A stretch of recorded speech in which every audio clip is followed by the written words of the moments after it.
badan ini akan terus didatangi dengan rezeki jika kita terus memancarkan sifat ketuhanan. Ya, ingat itu kata-kata saya.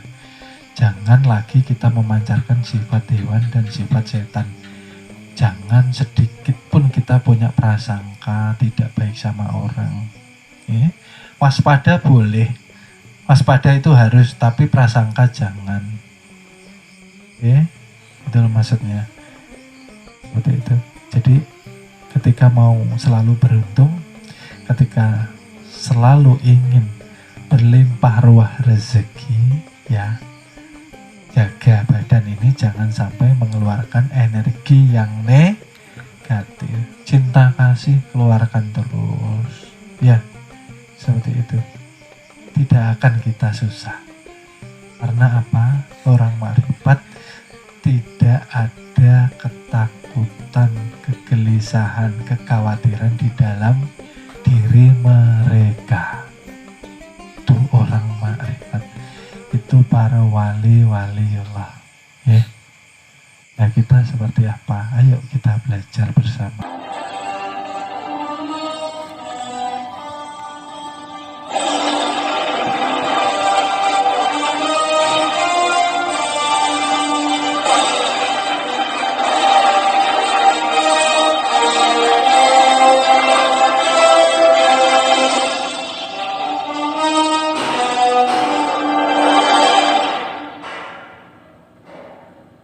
Assalamualaikum warahmatullahi wabarakatuh. Bismillahirrahmanirrahim. Alhamdulillahirabbil alamin.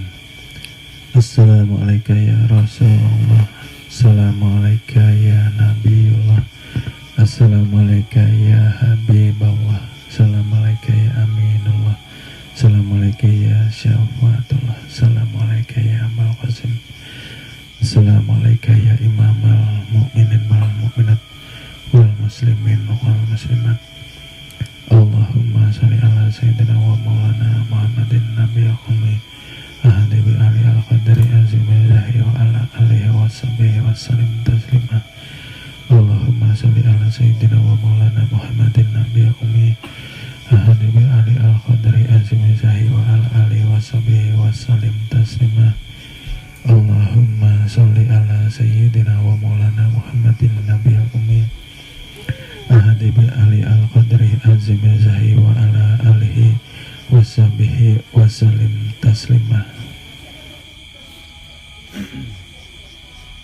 Alhamdulillah, kami ucapkan terima kasih kepada Bapak Ibu adik-adik yang dirahmati Allah Subhanahu wa Ta'ala, yang pada malam hari ini telah berjihad, berjuang, berhijrah dari rumah menuju ke majelis karena Allah Subhanahu wa Ta'ala. Mudah-mudahan Allah memberikan keberkahan, barokah, taufik dan hidayah hingga akhir husnul khotimah pada kita semua. Amin amin ya robbal alamin. Sebelum kami mulai, seperti biasa di sini kita belajar bersama, ya. Kami tidak sekali-kali mengaku menjadi guru dan tidak bermaksud menggurui, karena kita sama-sama di sini, ya, belajar. Karena sudah kita ketahui bahwa pada hakikatnya guru kita yang hakiki ialah Muhammad yang hidup kekal abadi, ya. Baik, sebelum kita mulai, bagaimana kabar? Semua sehat, ya? Alhamdulillahirabbil alamin, ya. Kajian malam ini kembali kita menyambung daripada kajian yang kemarin, bab mengesahkan diri melalui af'al, ya. perbuatan yang minggu kemarin nggih. Sedikit kita cuplik supaya tidak lupa ya, bahwa tujuan agama hakikatnya ialah mengenal Tuhan ya, karena tanpa mengenal Tuhan agama seseorang perlu dipertanyakan, karena akan sia-sia ibadah tanpa diawali, tanpa didasari mengenal Tuhan terlebih dahulu.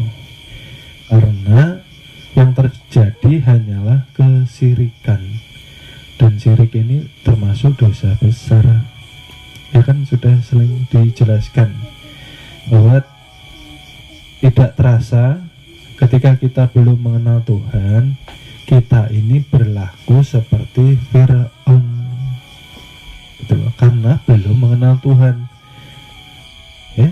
Mengerjakan ibadah, taat ibadah, banyak amal yang dikerjakan, baik yang wajib maupun yang sunnah, tidak tertinggal salat jamaah di masjid, tetapi ternyata ibadah tidak diterima ya, karena tidak mengenal Tuhan. Karena tidak mengenal Tuhan, akhirnya merasa bahwa kita seakan-akan yang mempunyai diri, kita yang seakan-akan beribadah, kita seakan-akan yang mempunyai niat, kita yang seakan-akan mempunyai gerak dan kuasa. Nah ini yang akan kita kikis, kita hilangkan supaya ibadah kita diterima oleh Allah Subhanahu wa ta'ala. Ibadah yang tidak disertai dengan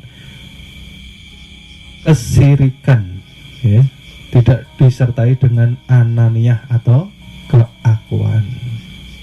Oleh sebab itu dikatakan awaludin ma'rifatullah itu wajib.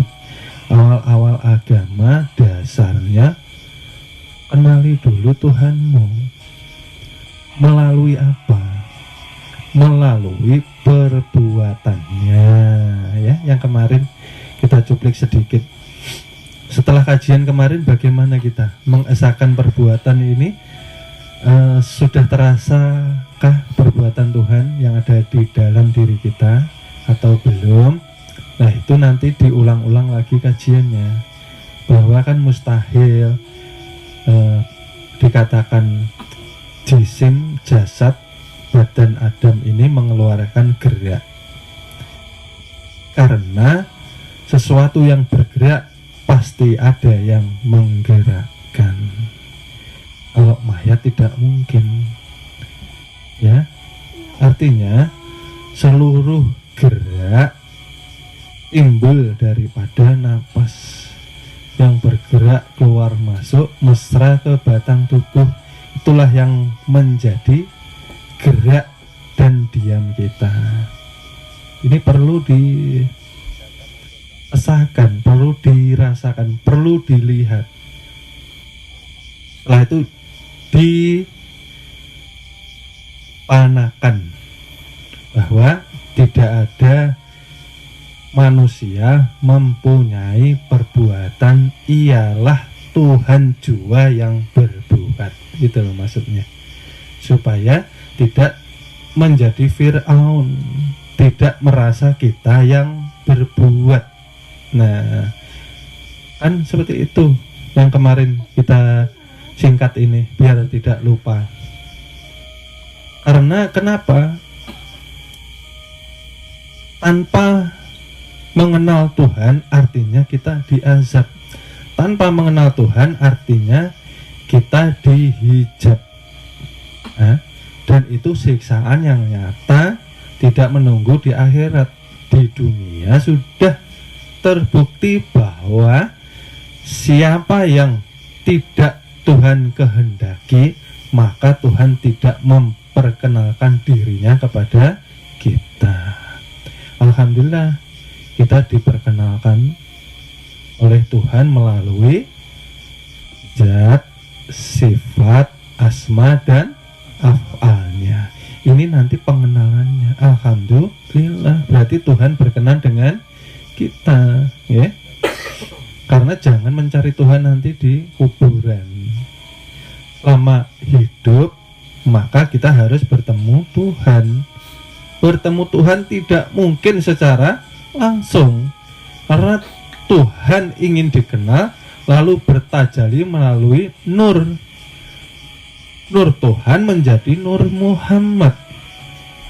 Nur Muhammad menjadi 4 anasir alam semesta yang dikatakan anasir api, lalu anasir angin, anasir air, baru anasir tanah, dan menjadi Bima Sakti beserta kita semua, seluruh alam semesta, ya.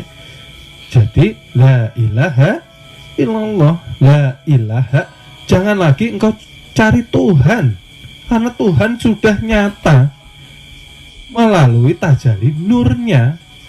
Dikatakan nur bahwa dialah awal mula terjadinya kehidupan. Jangan lalu nur ini dikatakan seperti cahaya matahari, seperti cahaya lampu neon, bukan, ya. Karena nur itu tidak terlihat tapi bisa dirasakan, ya. Bahwa mustahil kita menuju kepada ketuhanan kalau belum kita memahami musyahadatul af'al. Belum paham nih, nah, yang bergerak siapa, bergerak asal dari mana, siapa yang menggerakkan. Nah, kalau sudah paham yang kemarin, ini kita ringkas, artinya kita jangan lagi mempunyai pengakuan beribadah, jangan lagi diaku-aku kita. Berbuat baik jangan lagi diaku-aku kita.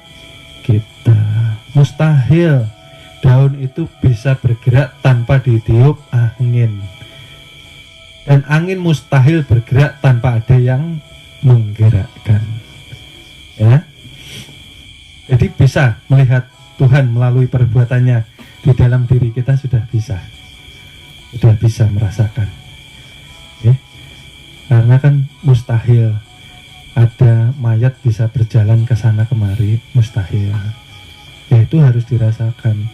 Setelah bisa merasakan, harusnya banyak bersyukur, ya. Harus timbul sifat tawadhu, tidak boleh kita sombong. Nah, seperti itu, ya. Itu yang pertama. Lalu yang, tapi ini sudah jelas, ya. Artinya apa? Saya tambahi sedikit. Kalau sudah tahu perbuatan ini Tuhan yang menimbulkan melalui perbuatan, jangan lagi kita berbuat mengikuti kemauan ananiyah atau keakuan. Jangan semaunya, kalau tidak mau dihisab. Oleh sebab itu ada nanti acara hisab, ya, karena mempertanggungjawabkan perbuatan kita yang tidak disenangi Tuhan, ya, seperti itu. Jadi intinya, kalau sudah kita melihat Tuhan melalui perbuatan yang ada di dalam diri insan atau manusia, harusnya kita berhati-hati, ya, seperti itu. Jangan semaunya. Lalu kita melihat Tuhan, setelah melihat nih di diri, oh ternyata af'al perbuatan ini milik Tuhan juga, kita tidak punya. Lalu melalui asma. Asma itu apa? Nama, ya. Nama itulah pada hakikatnya yang mempunyai nama di seluruh alam semesta ini, Tuhan juga. Semuanya pada hakikatnya namanya Allah jua, ya. Lalu kenapa ada nama kita?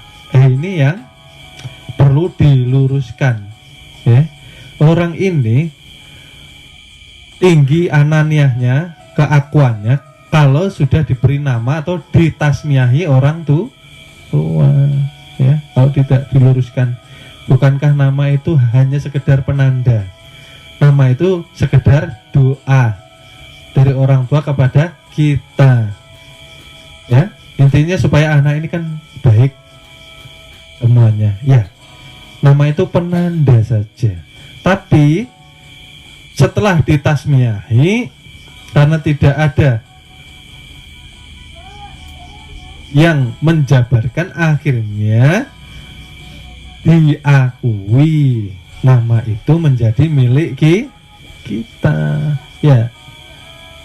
Contoh, ya, namanya siapa? Namanya siapa? Si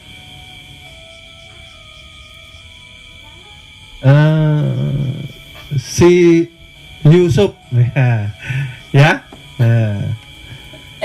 Yusuf ini, ya, Mas Yusuf ini nama penanda orang tua untuk kita. Tetapi karena tidak dijelaskan, akhirnya si Yusuf ini mengakui kulitnya milik Yusuf, kulit, ya, dagingnya milik Yusuf, darahnya milik Yusuf, ototnya milik Yusuf. Mohon maaf, akan kami lanjut ke episode berikutnya. Terima kasih.